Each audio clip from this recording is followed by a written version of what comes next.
The island of Sodor is a busy, bustling place. There is always lots for the engines to do.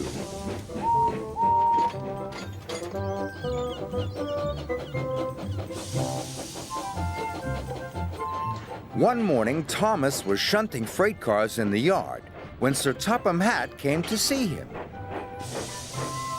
The fishermen are celebrating their biggest catch of fish ever. Thomas, you must help Arthur take the fish to the docks. Thomas was fed up. He didn't like the smell of fish. And when he got to the fishing village, there were lots of freight cars, all stacked full of fish.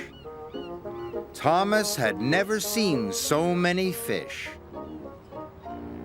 Phew, he puffed. What a horrible smell.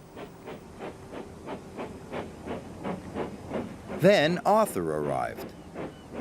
Arthur warned Thomas that the route to Brendam Docks was bumpy. "Only take 5 freight cars at a time," said Arthur, "and go slow and steady." Arthur carefully collected 5 freight cars. Then he puffed slowly out of the harbor yard. Thomas looked at all the freight cars full of fish. He didn't want to go slow and steady. He wanted to get his smelly job over with. So Thomas shunted all of the freight cars into a long line. And he puffed out of the village.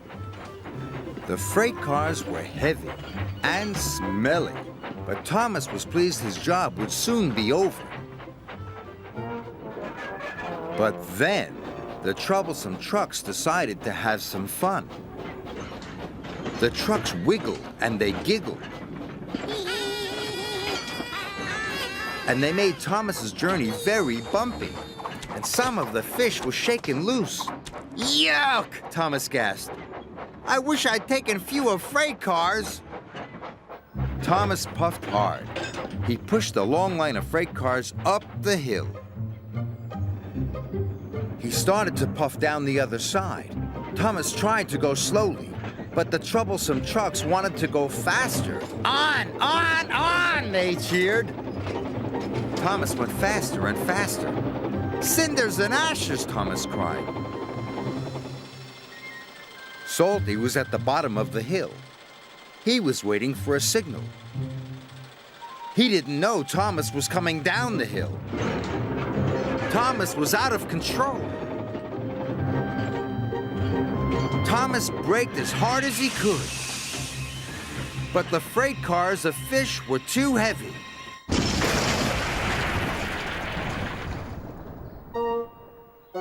Oops, said Thomas. Sorry. Salty was covered in fish. Never mind me, Artie, said Salty. The smell reminds me of the sea. Thomas's driver telephoned for help. And soon Harvey was clearing the tracks. Thomas wondered what Sir Topham Hatt would say. He found out soon enough. You have caused confusion and delay, said Sir Topham Hatt. You must learn to be more safe. Yes, sir. Sorry, sir, Thomas puffed sadly.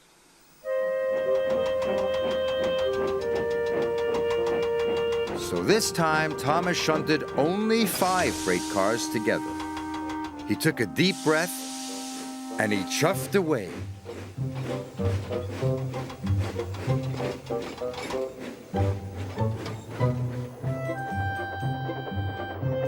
Thomas puffed through the countryside. I will get to the docks on time, he cried. But the troublesome trucks were up to their old tricks. Hold back, they giggled. But this time there were only 5 trucks. Thomas biffed and bashed and bumped them. And the trucks weren't troublesome anymore.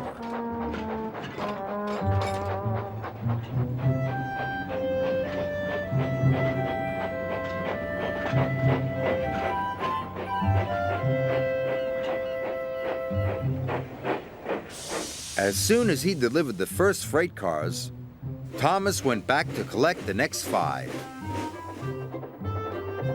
His coupling smelled of kippers, and his cabin smelled of cod. But he was working so hard, he forgot all about the smell.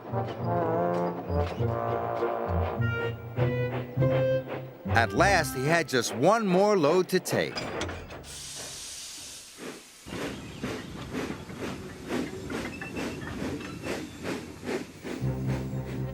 But it was nearly time for the ship to leave. Thomas raced as fast as he could. His axles ached and his buffers were bashed, but he got to the docks just in time.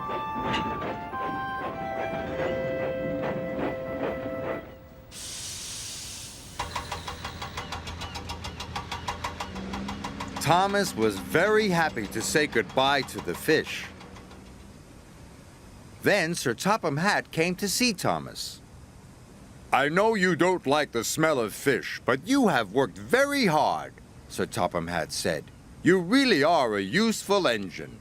Thomas was proud. But he still had the smell of fish in his funnel, and he couldn't wait to be clean. So he puffed off to the washdown.